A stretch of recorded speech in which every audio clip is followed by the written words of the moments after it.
बानी पीटीआई एहतजाज के मजीद 7 मुकदमात में गिरफ्तार। तफ्तीशी अफसरान ने 28 सितंबर, 5 अक्टूबर और 24 नवंबर के 7 मुकदमात में गिरफ्तारी डाल दी। इंसदादे दहशतगर्दी अदालत ने अडियाला जेल में केस की समाअत की। जिस्मानी रिमांड की इस्तदा मुस्तरद। मुलजिम को तमाम मुकदमात में जुडिशल रिमांड पर जेल भेज दिया गया। तमाम मुकदमात थाना न्यू टाउन में दर्ज हैं। जुडिशल होते ही बानी चेयरमैन जेल पुलिस की हिरासत में आ गए। बानी पीटीआई के सेल से थाना न्यू टाउन पुलिस की नफरी हटा दी गई। बानी पीटीआई के सेल को थाना न्यू टाउन का हिस्सा डिक्लेयर किया गया था। जुडिशल रिमांड पर जाने के बाद बानी पीटीआई का सेल अडियाला जेल का हिस्सा होगा। उधर अडियाला जेल में जीएचक्यू हमला केस की समाअत, फर्द जुर्म आयद करने की कार्रवाई छठी बार मुलतवी। बानी पीटीआई समेत तमाम 66 मुलजिमान अदालत में पेश हुए। उधर इस्लामाबाद इंसदादे दहशतगर्दी अदालत में डी चौक से गिरफ्तार 2 खातीन समेत 283 मुलजिमान पेश। 281 मुलजिमान को 14 रोज के लिए शनाख्त परेड पर सेंट्रल जेल अडियाला भेज दिया गया।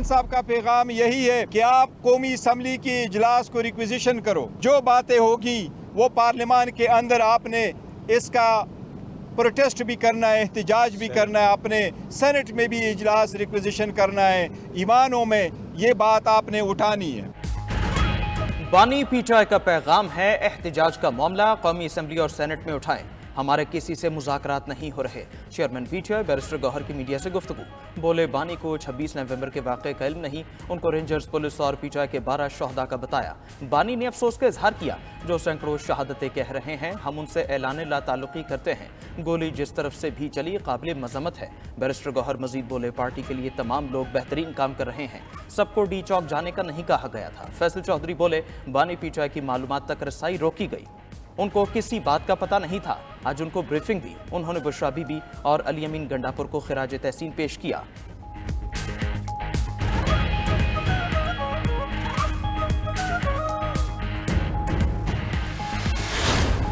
अरेस्ट के नतीजे में जो भी इंकशाफात हुए, जो भी रिकवरीज हुई, मैं कहूँगा इंतहाई एस्टॉनिशिंग और होश रुबा इंकशाफात थे। ये इसमें जो चीज़ें निकल रही हैं, इसमें ये टीयर गैस गन्स, ये टीयर गैस शेल्स, ये गुलेले, ये आप देखें, ये अब पत्थरगढ़ का है वाक़या, जो हमारी आखिरी पॉइंट था, इसको मैंने लास्ट टाइम भी देखा।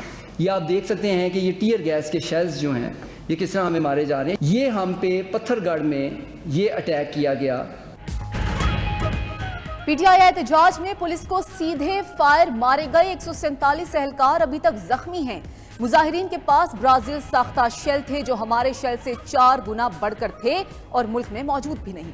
डीपीओ अटक सरदार गयास गुल खान के इंकशाफात, कहा कि मुजाहिरीन वायरलेस के जरिए कम्युनिकेशन कर रहे थे। गिरफ्तार शरपसंदों में से 89 का पाकिस्तान में कोई रिकॉर्ड ही नहीं। 8% अफराद अस्करी विंग थे, बाकायदा ट्रेनिंग ले रखी थी। पुलिस ने अपनी जान हथेली पर रखकर शरपसंदों को गिरफ्तार किया। इनकी पुरतशद्दुद कार्रवाइयों की वजह से पूरा मुल्क हिजान की कैफियत में रहा।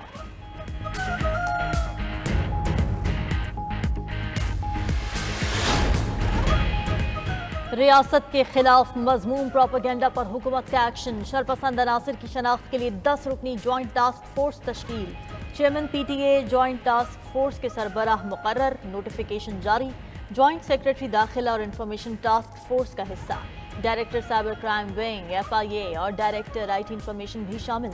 DIG Islamabad, joint director IB और दीगर इदारों के नुमाइंदगान को भी टास्क फोर्स का हिस्सा बनाया गया। टास्क फोर्स झूठा प्रोपेगेंडा करने वाले अनासिर की निशानदेही करेगी। 10 दिन में अपनी सिफारिशात हुकूमत को पेश करेगी।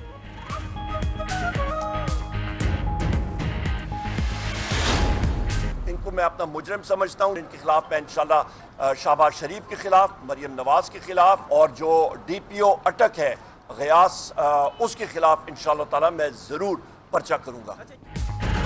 हुकूमत कह रही है किसी को गोली नहीं लगी, ये आए हम इनको दिखाते हैं। शहबाज शरीफ, मरियम नवाज, IG पंजाब और DPO अटक के खिलाफ पर्चा दर्ज करवाऊंगा। अपोजिशन लीडर उमर अयूब की पेशावर में मीडिया से गुफ्तगू। कहा, हरीपुर के रुकन इमरान अब्बासी गोली लगने से जाम बहक हुए। हम इस्लामाबाद कोई कला फतह करने नहीं गए थे, हम पर फायरिंग की गई, जिसके बाद वहां से कारकुन वापस चले गए। बानी पीटीआई की रिहाई तक जद्दोजहद जारी रखेंगे।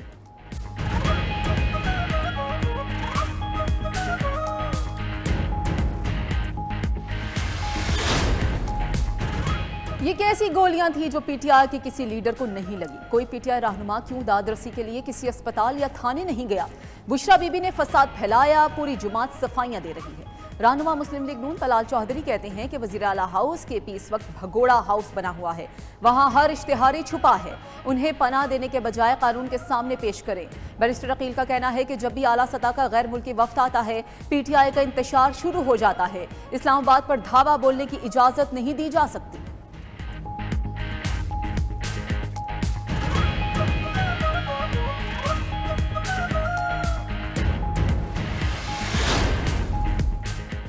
وزیر اعظم شہباز شریف کی زیر صدارت وفاقی کابینہ کا اجلاس، امن و امان سمیت ملک کی موجودہ صورتحال زیر غور۔ بگاس سے بجلی بنانے والے 8 پاور پلانٹس کے ٹیرف کا اثر نو جائزہ، 21 نکاتی ایجنڈے میں ٹیکس آمدن بڑھانے سے متعلق اقدامات پر بریفنگ۔ اسلام آباد central business district development authority کے قیام کی منظوری دیے جانے کا امکان۔ شہباز شریف کی زیر صدارت پاک سعودیہ تعلقات پر بھی اجلاس، مختلف شعبوں میں تعاون کا جائزہ لیا گیا۔ وزیر اعظم کا منصوبوں کی پیش رفت پر اطمینان کا اظہار، کہا سعودی عرب پاکستان کا دیرینہ دوست ہے، ہر مشکل میں ساتھ دیا، باہمی تعاون کو مزید وسعت دینے کے خواہش مند ہیں۔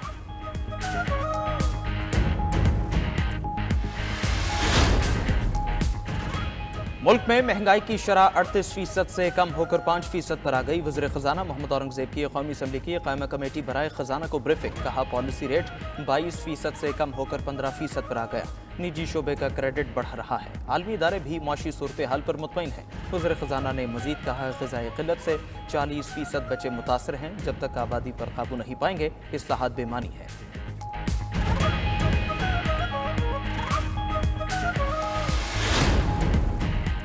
ملک بھر کے مختلف شہروں میں انٹرنیٹ سست روی کا شکار، انٹرنیٹ کی بندش سے صارفین کو شدید پریشانی کا سامنا۔ انٹرنیٹ کی بندش سے عام صارفین اور حکومت کو دونوں کو نقصان ہوا۔ کئی شہروں میں انٹرنیٹ سست روی سے طلباء اور فری لانسرز پریشان ہیں۔ Chairman peoples party Bilawal Bhutto کی زیر صدارت رابطہ کمیٹی کا اجلاس، موجودہ سیاسی چیلنجز سے نمٹنے کے لیے حکمت عملی پر غور۔ بلاول بھٹو نے کمیٹی کو سیاسی جماعتوں سے رابطہ کرنے کی ہدایت کر دی۔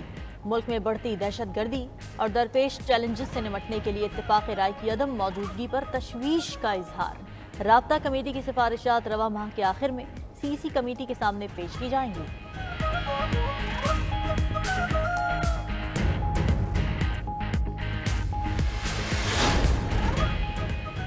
حکومت اور اپوزیشن مسائل پارلیمنٹ میں بیٹھ کر حل کریں، یہ ملک سلامت ہے تو ہم ہیں، پہلی ترجیح یہ ملک ہے، پشاور ہائی کورٹ کے جسٹس شکیل احمد کے ریمارکس۔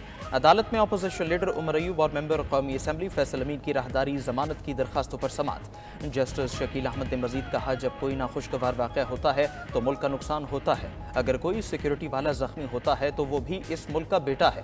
عمر ایوب، آپ پر زیادہ ذمہ داری بنتی ہے، آپ اپوزیشن لیڈر ہیں، حکومت کو بھی ذمہ داری کا مظاہرہ کرنا چاہیے، مسائل مل بیٹھ کر حل کریں۔ عمر ایوب عدالت میں بولے، ان کے خلاف بہت زیادہ ایف آئی آر درج کی گئی ہیں، اپوزیشن لیڈر اور جوڈیشل کمیشن کا ممبر ہوں، حال یہ ہے میرے خلاف موٹر سائیکل چوری کی 3 ایف آئی آر درج ہے۔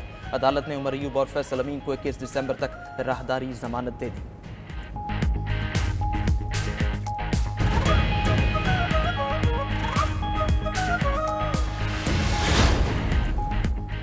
سپریم کورٹ کے آئینی بینچ کے روبرو آڈیوز لیکس کمیشن کیس کی سماعت، وفاقی حکومت کی درخواست پر عدالت نے سماعت ملتوی کر دی۔ دوران سماعت ایڈیشنل اٹارنی جنرل نے کہا کہ اسلام آباد میں امن و امان کی صورتحال کی وجہ سے معاملہ کابینہ میں پیش نہ ہو سکا، عدالت مختصر تاریخ دے دے۔ جسٹس امین الدین نے ریمارکس دیے کہ حکومتی ہدایات آنے پر معاملے کو دیکھیں گے۔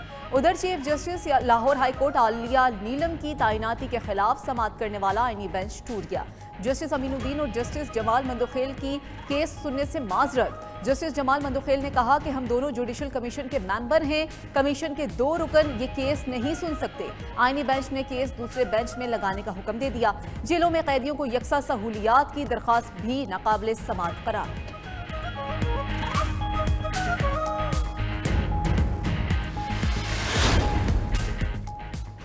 وزیر اعلیٰ علی امین گنڈا پور سے کرم جرگے کے ممبران کی ملاقات، کرم کے مسئلے کے حل کے لیے باضابطہ مذاکرات کے آغاز پر تبادلہ خیال کیا گیا۔ وزیر اعلیٰ کی مسائل کے حل کے لیے مکمل تعاون کی یقین دہانی۔ گرینڈ جرگہ کرم کا دورہ کر کے فریقین کے ساتھ بات چیت شروع کرے گا۔ وزیر اعلیٰ نے کہا، صوبائی حکومت جرگہ ارکان کو تمام سہولیات فراہم کرے گی۔ उम्मीद है ग्रैंड जिरगे से मामले का पुरअमन और पायदार हल निकल आएगा।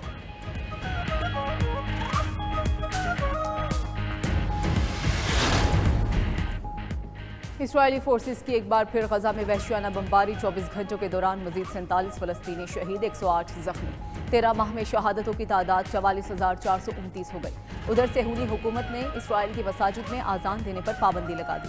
इसराइली कौमी सलामती के वजीर की पुलिस को एक्शन लेने की हिदायत, कहा कि पुलिस मसाजिद में आज़ान देने पर पाबंदी के नफाज को यकीनी बनाए। प्यू रिसर्च सेंटर के मुताबिक इसराइल की तकरीबन 14% आबादी मुसलमान है।